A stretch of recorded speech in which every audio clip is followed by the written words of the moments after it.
Hello everyone, and welcome to another episode of the Daily Gwei Refuel, where I recap the latest news in the Ethereum ecosystem. I'm your host, Anthony Sassano, and today's the 22nd of July, 2022.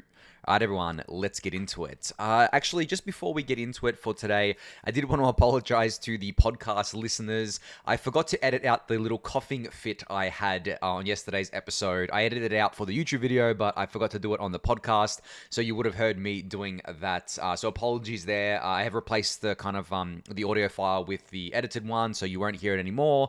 But yeah, that was a little snafu on my part. At least it proves that I do these things live, and the only time that I edit them is when I have a coughing fit or I'm yelling at my dog. Lucky it wasn't one where I was yelling at my dog, because you probably didn't want to hear that.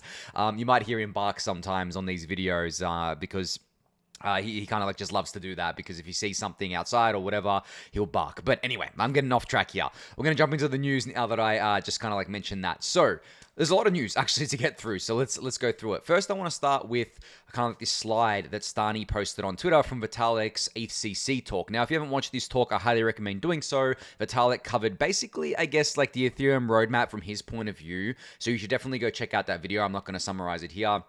It's well worth the watch/listen.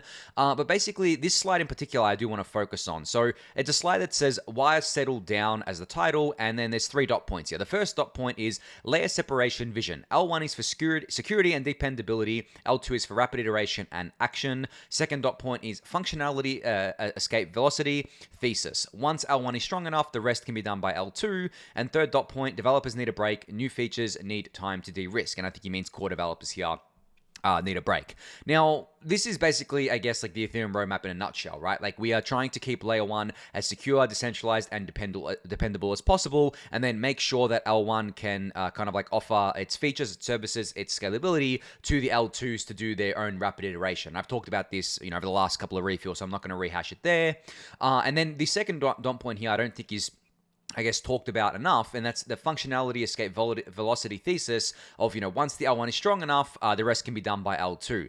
The Ethereum layer 1 protocol will continue to evolve slower and slower over time. There'll be kind of like a ramp up over the next, I guess, maybe 2 to 3 years, and then from there, it's going to be very slow iterations, because we're basically just trying to get to the point where we can give these layer 2s the main things that they need. Obviously, the main thing they need is scalability, and that's coming in the form of proto-dank sharding and the dank sharding effort more generally. And once we kind of like do that, then we can definitely kind of like slow down the process here and make sure that layer 1 just continues to be highly secure and highly dependable. Now, of course, that can't happen for the next 2 to 3 years because of the reasons I just outlined, but that is the thesis, really. And then the third point, I think, is very important as well, about developers needing a break and new features that need time to de-risk. As I said, this is referring to core developers. I mean, guys, like, developing this sort of stuff is not easy, and developing it in such a way that's secure and safe is also not easy, and then always having to worry about there being a bug in the code for a $200 billion network is definitely not something that core developers take lightly, and it's definitely something they kind of like they stress about. And also, there is always work to do. There's always people wanting features to go into the protocol, so we need kind of like to slow down here for their sake, for their kind of like mental health, if anything. And also, we do need these new features to give these new features time to de-risk. The reason why proof of stake on Ethereum was rolled out in phases, where we launched the beacon chain and then we waited pretty much like over 18 months before we do the mainnet merge, is so that we gave proof of stake Ethereum time to bake in, time to settle in, time for bugs to show themselves if there were bugs, time for people to get used to staking, and then do the merge so that it's significantly de-risked. Now, this is true for other kind of like things out there, such as sharding, which I'll talk about in a sec, but definitely we need new features to be kind of like de-risked here. So that was one slide here. As I said, you can catch Vitalik's talk on the EthCC YouTube channel. It was very good. Highly recommend checking it out.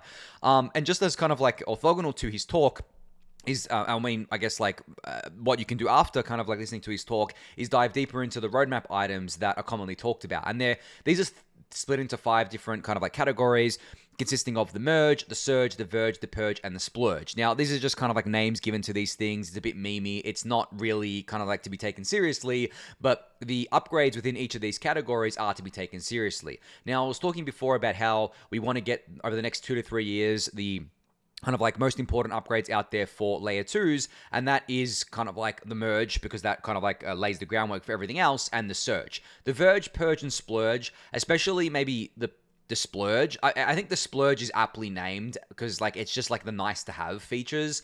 The verge and the purge, they're critical long term, but not critical in the short to medium term. And long term, I'm talking like 5-10 years sort of thing. 2 to 3 years, the most critical things are definitely the merge and the surge. Now, obviously, we know what the merge entails, but the surge entails the dank sharding rollup, basically, like sharding generally. Right, and there's a bunch of roadmap items in that. Now, I want to focus on this part of the roadmap item for a sec here.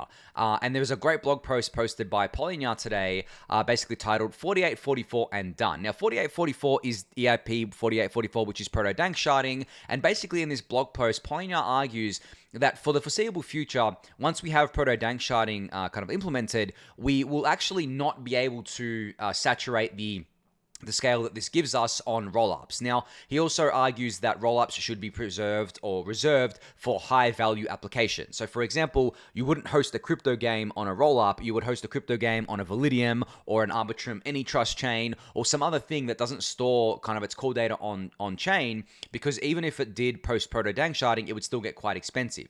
So we should leave, I guess, like true roll-ups or like full roll-ups for the high-value applications or for the generalized kind of platforms. Whereas these app chains, such as Immutable X, for example, that is a Validium, right? And that can stay a Validium. The thing is that when you're thinking about security from a first principles perspective, like the way I think about it is I always go to nation states. So would a nation state care about attacking a Validium that's hosting a crypto game, or are they going to care about kind of like attacking financial infrastructure? I mean, they're not going to care about the crypto game. Like, let's be honest, guys. They're going to care about the financial infrastructure. So it doesn't make sense to run financial high-value infrastructure on a Validium or on something that definitely has less security than a roll-up. But at the same time, what's funny about a Validium or something where that off-chain is, that the data is stored off-chain, but the proof is still stored on-chain, is that there isn't really an incentive to attack these things anyway, even if they are kind of like hosting relatively high-value things. Because of the fact that the attacker can't actually steal funds. All they can do is freeze funds. Now, obviously, that sucks for everyone. Their funds get frozen, but these funds cannot be stolen. So, as I said, there is no incentive for an attacker to go out of their way to do this because they're getting nothing out of it. Now, when it comes to nation states, if they want to destabilize things, if they want to make sure that something fails, such as a financial system, well, then yes, it makes sense for them to do this. They're not monetarily incentivized. So obviously, if we want to be nation state resistant, we need these things on rollups with full security. And I do think that the very long term, we will just kind of like have everything on rollups, but that's going to take a while to get there. That's actually going to require things like the other roadmap items that I mentioned, like the Verge and the Purge and the Splurge and stuff like that. But in terms of just doing 4844 proto-dank sharding sometime next year and giving rollups some incredible scalability would be magical. And Polynya actually put some numbers here to this where they basically say, assuming the minimum gas price is 7 Gwei, a la EIP 1559, EIP 4844 resets gas fees paid to Ethereum for one transaction to basically 0. Lots of zeros 3. You can see on my screen. It's basically negligible cost, and that's with the ETH price at $3,000. Now, because execution is a significantly more scarce resource than data, the actual fee you'd pay at the rollup would be more like 0.001 or something. Now, I've said this on the refuel lots of times where this is going to be the cost on rollup transactions, guys, with proto-dank sharding. They're going to collapse. Now, of course, you give people more scale, you give people more room to do things. Costs are going to kind of like increase over time as the limits get hit. But the good thing and the really cool thing about layer 2s is that they improve themselves as well. This is just layer 1 improvements. Proto-dank sharding and dank sharding generally is fully layer 1. It has got nothing to do with the layer 2s themselves. So then you kind of like put layer 2 improvements on top, such as kind of like what Nitro is doing, such as better compression of core data, such as any other improvements that come to these networks, then you get kind of like much more scale here. You can get to the point where you have an incredible amount of kind of like TPS for those high value transactions just with proto-dank sharding. Now, that doesn't mean that we shouldn't kind of like work towards the full dank sharding rollout, but it means we can work towards it at a slower pace and make sure that we can do it correctly and safely, because proto-dank sharding is significantly simpler to do and significantly safer to do than full dank sharding. if we wanted to roll out full dank sharding, I think it would be better to let other networks experiment with this sort of stuff and experiment with more data availability stuff, such as what other projects like Data Layer, Celestia, ZK Porter, and Polygon Avail are doing. And then once that's been de-risked, once those kind of like bugs and things are kind of like tested in the wild, or once those features are tested in the wild, then we can bring full dank sharding to Ethereum. Now, in the meantime, we could obviously keep researching it, developing it, all that good stuff there. But this is a really nice way to make sure that Ethereum takes the kind of like slower, more secure path to getting to full dank sharding. Now, but while still delivering the massive benefits of kind of like proto dank sharding to these layer 2s, which is very, very cool. So that's a bit of context around kind of like the, I guess the surge, which is also aptly named because the surge, surging up the capacity of the chain. And there was also a kind of like quote from Vitalik here that was taken completely out of context by everyone, which I really hate. But this was the Blockworks Twitter account that said that kind of like attributed this to Vitalik, where he said, by the end of its roadmap, Ethereum will be able to process 100,000 transactions per second. This is for layer 1, for starters, guys. Like, this is not for layer 2. And I would argue this is probably on the low end of things. Like, if we're talking about the end of the kind of like Ethereum roadmap that has been put out previously with all those features that I mentioned, we could probably get to more than this. But this is layer 1. Now, if layer 1 can do 100,000 transactions per second, imagine how much the layer 2s are going to be able to do. Tens of millions, hundreds of millions, right? Like, it really is like an incredible amount at that point. So I quote tweeted this and I said, these tweets suck so much because they give zero context. There's no mention of how Ethereum is scaling via layers and rollups, and no mention of how this TPS number is being achieved and at which layer. So they didn't mention how this is being achieved through these roadmap items: Surge, Verge, Purge, and Splurge, right? And I said that I'd be covering this on the Refuel. Now, I want to give you guys kind of like just a little bit of a context here myself around why these tweets suck so much outside of this. Just read the replies to this. It's just so bad. So you can kind of like see the replies here, at $100,000 per transaction. Just a stupid meme reply, right? There's nothing kind of like a value there. Another reply: CEO of Ethereum talks up delayed roadmap for company. It's just stupid. Someone calling out a BTC maxi, more, stupid. What about fees, sir? 1 ETH gas fee, bruh. Like, it just doesn't help anyone. There's no educational stuff to be gained from this. It's just a shit show. And it really pisses me off as an educator, because then I have to correct this sort of stuff. I don't have to cover this on the Refuel. Fine, like whatever. But in general, I still have to kind of like correct this stuff constantly, because I know that there's so much bad information out there, and I know that so many people still don't realize a lot of the most basic things. I mean, people still believe that all staked ETH unlocks at the merge. And not just anyone, not just random Twitter accounts, actual people who should know better still believe this, guys. And it really annoys me, because like, it takes literally 2 minutes of research to know this isn't the case. You just have to go to the ethereum.org website and it outlines it there for you. That's it, right? And even thinking through it logically yourself, you would come to the conclusion that why would all the staked ETH unlock at once?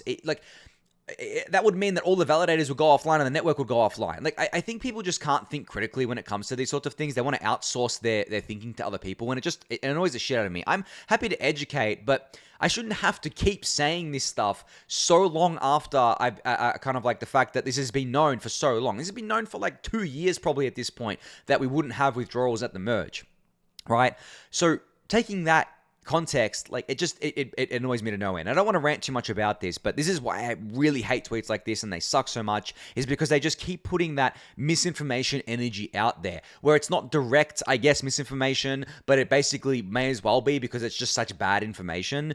So yeah, just wanted to kind of like cover that there. I know Refuel listeners and watchers don't fall into this camp. You guys know what's up because you listen to the Refuel. Like, obviously I try to be as accurate as possible whenever I cover these things, but just for anyone that you know, your friends, anyone you see online, like I one of my goals with this channel is to create like an army of educated people who go out there and push this education out there so that I can fight back against all this bad information. It is an uphill battle. It is a never-ending battle. I'm here to fight it. I don't mind at all. It does piss me off, and you know what? The fact that it pisses me off makes me want to fight it more, because I just can't stand the misinformation being spread. But it can't just be up to me. It has to be up to all of you and those around you as well. So any kind of like misinformation, any bad information that you see people repeating or kind of like spreading, you should definitely correct them if you feel comfortable doing it. I think that it's well worth the effort there. But I'm going to leave that at that. Not going to go on a 20-minute rant there. And just another kind of like update in terms of core development news here. So there was a core devs call yesterday, an all core devs call, and they confirmed that the Goerli testnet will run through the merge transition around August 8th to 10th. So they've, I think, brought it forward a day. So originally it was August 9th to 11th. Now it's August 8th to 10th. Very, very close here for the Goerli merge. Now, as usual, as I always say, if this merge transition on Goerli, with the last public testnet to run through the merge, goes smoothly and there's no kind of like major bugs or errors, then it is very, very highly likely that we're going to get a mainnet merge in mid to late September. Now, I just want to say one thing about this. If we saw what we saw with Sepolia, where 15, 20% or whatever it was of the network was not validating after the merge went through because of a configuration error. If we see that on Goerli, I don't think that's going to affect the timeline of the merge by much, if anything. I still think the merge would happen mid to late September. It may get pushed to early October because the core devs want to be really conservative and make sure that everyone knows, what configurations to use, how to set it up, all that sort of stuff there.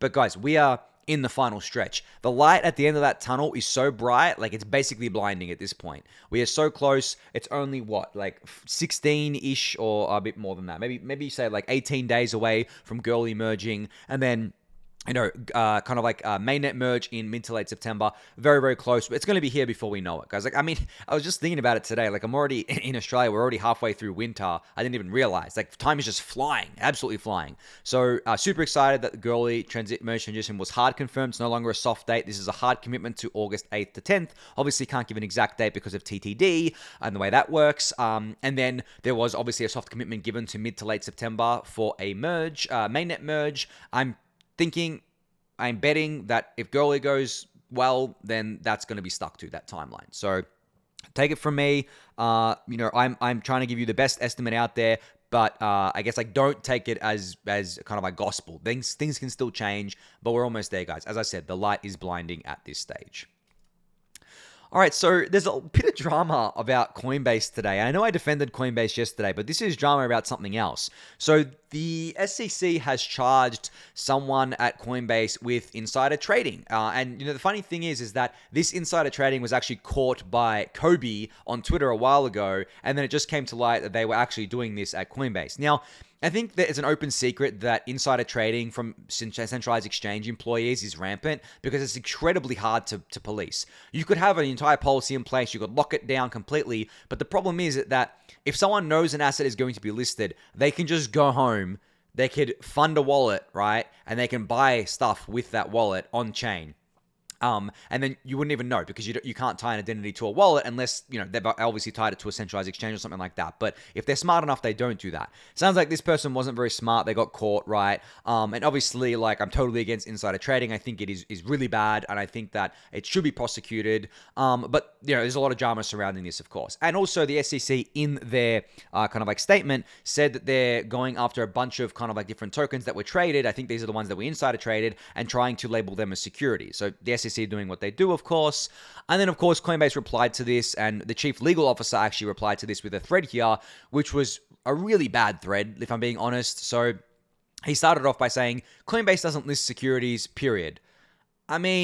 Okay, you don't because they're not classified as securities yet, but there's a high chance that a lot of them will be classified as securities because of the fact that they really do look like securities. Let's not sugarcoat it here. Just because I don't like the SEC and I don't like Gary Gensler doesn't mean a lot of this stuff doesn't look like securities. If you're taking the Howey test approach to it, a lot of them basically look like exactly what I was saying. It's securities, to the exact definition of them, right?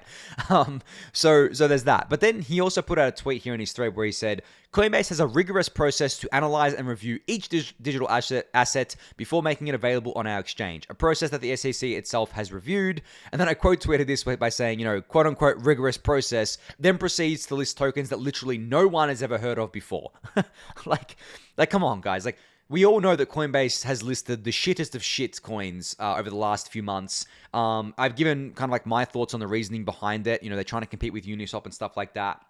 But don't try and virtue signal here and say that you have a rigorous process and everything like that. If you had a rigorous process and you analyze these things and review these things as rigorously as you said you did, you wouldn't list most of them in the first place, right? So, I know I defended Coinbase yesterday about the insolvency thing. Coinbase has a lot of issues. It's a big organization. I think that, you know, there's a lot of stuff that they're doing wrong, and there's some stuff that they're doing right. But like, just because I defended them yesterday over the insolvency stuff doesn't mean I'm going to defend them always. And this is one case where I'm not. Especially with the insider trading stuff. I mean, if you kind of like have internal policies and internal review of insider trading, and then Kobe goes on Twitter and basically catches the person for you, well, then obviously you didn't catch them. And obviously, this person, you know, Kobe put this tweet out months ago. This person was able to kind of like work at Coinbase and still, I don't know, do this stuff, even though Kobe kind of like tweeted out about it. So it's just insane. It wasn't just Kobe as well. I think it was Zach XBT as well. So it's just insane. And I get why Coinbase is defending themselves like this. They're a big company. Obviously, legal speak. Obviously, they're not going to kind of like admit any wrongdoing and stuff like that, because they'll probably get sued to high heaven if they do that. But yeah, I mean, I'm not going to defend them over this. This is like a massive screw up by them, and I think that they need to be better. And I think all centralized exchanges need to be better here. But Coinbase is one of the flag bearers of this industry, so they definitely need to do better. All right, so Zapper V2 is now live. So you can basically start exploring. I remember I mentioned this, I think last week or the week before, that they had the beta that you could go into. So if you've been able to check out the beta, then awesome. But now it's available to everyone. So this is a brand new dashboard and interface with a big focus on kind of like discoverability and exploring things like NFTs, DAOs, DeFi apps, stuff like that. So making it a lot easier to find everything that you need to find. Now, I gave all my thoughts on the Refuel episode where I covered their kind of like beta for Zapper V2, so I'm not going to dive too deep into this today, but I think this is very, very cool. I think it's very cool because of the fact that, just to rehash one point I made last week, I think, discoverability is becoming very, very hard within crypto because of the fact that there's so many different applications now, especially with like things like NFTs and DeFi. So having a kind of like dashboard that you're used to and being able to kind of like do these things on there, I think is a huge positive. So kudos to Zapper for putting out this. I think this is really cool, and I'm excited to dive deeper into V2 as well myself, because I use Zapper pretty much every day. All right, so there is some kind of like alpha leak here from Fuel Labs today where Cessna.eth says, for those that didn't catch the alpha, EVM support is coming to Sway, which is the language for the kind of like fuel rollup here. So it's a Rust-based language. That means you'll be able to write Ethereum smart contracts with all of the security, safety, and auditability as you would on Fuel. This is really, really cool. I think that, you know, as I've said before, the EVM compatibility, EVM kind of, I guess, dominance is here to stay. The EVM is here to stay. It is not something that is going to go away just because people want it to go away. And just because it's not a technology that is quote unquote the best technology, and just because some people have so many issues with it, doesn't mean anything. I mean, people have issues with it because they use it, because they write Solidity code, because they use the EVM. So at the end of the day, you know, it's the JavaScript of crypto, as people have called it. And it really is. And for those who don't know, JavaScript is a language that powers most of the web. It's a scripting language that powers most of the web that we use even today. There's so much stuff built around it, so many frameworks built around it. But objectively, it's a bad scripting language. Objectively, a lot of people don't like JavaScript because it just doesn't do a lot of the things that it should do, and it's relatively hard to work with compared to other languages. I think Solidity and EVM are exactly like that. Like, I'm sorry, guys, but that's just the way it's going to be. There's so much network effect built up around it, and it just keeps getting stronger and stronger, so it's going to stay like that. So it's cool to see that EVM support is coming to Sway here, so people can use kind of like Sway over Solidity here for the EVM. All right, so Superfluid has announced V2 of their dashboard today, which is a completely redesigned user app for money streaming. So you can basically see the dashboard in the GIF here, and you can kind of visit Superfluid and kind of like see it all for yourself. Very, very cool to see that that this is out there now, and kind of like as they say here, dashboard V2 boasts more than improved organization and a fresh new look. It's been rebuilt from the ground up using our SDKs and includes a number of technical improvements and new features, such as enhanced performance, dark mode, always love a dark mode, multi-network, obviously that's needed in this day and age, minimal plus contextual UI, Rainbow Kit integration for Rainbow's wallet, ENS support, love that, and more. So you can check out all of this in their blog post and their tweet thread here. If you haven't yet, I'll link that in the YouTube description below for you. All right, so Aave v3 has been deployed to the Goerli testnet and the new Optimism Goerli testnet for developers to continue testing. So if you're a developer working with Aave v3, then you now have two Goerli-based testnets to kind of like test Aave on, which is very, very cool. You know, the funny thing is about all these kind of like testnet names and stuff like that is like I didn't even realize that Optimism had its own Goerli testnet, but it makes sense because Optimism is EVM equivalent, which basically means it can just fork its own Goerli testnet, and it'll be the same thing as kind of like Ethereum mainnet, because Optimism, as I said, is EVM equivalent. I know there's been a debate about what EVM equivalent is, what compatibility is, what a true ZK EVM is, all that stuff. But I mean, I think the clearest example of what it is when you can do stuff like this. Like, I don't believe that, for example, I don't know, Polygon ZKVM, for example, could be kind of like forked. They could fork a Goerli testnet and run it off that, at least in its current iteration. I think that is kind of like one of the major differences. That's more on the developer side of things, obviously not on the user side. When it comes to this sort of stuff, I think most developers and users care about is being able to use it like they would the Ethereum mainnet at the end of the day. MetaMask support for the RPCs they're used to. Transaction flow remains the same sort of thing, or remains similar, just with those faster transactions and those cheaper fees. So cool to see, I guess, like this spun up from Optimism here. But yeah, I think this debate's going to rage on for a bit around compatibility, equivalency, and all that sort of stuff there, which is just natural. We debate everything in crypto, especially when it comes to technical stuff. It's never ending on that side. But I think that so far, most of the debates have been quite civil. It got a little bit tribal at times, and I think that what I see a lot of is I guess like devs having an issue with how things are marketed. But marketing, so this is, maybe I'll just talk about this for a sec, because I think this is an interesting point. Marketing is a funny thing. I did marketing at Set Protocol, and I constantly struggled with this myself. When you're marketing something, you obviously want to get the maximum amount of eyeballs on it through that marketing. You want it to be as clickbait as possible, because just what works online. You want to be able to get people interested in it. And the best way to do that is to talk it up, right? And the thing is, there's a fine line between like good marketing and like scammy grifter marketing.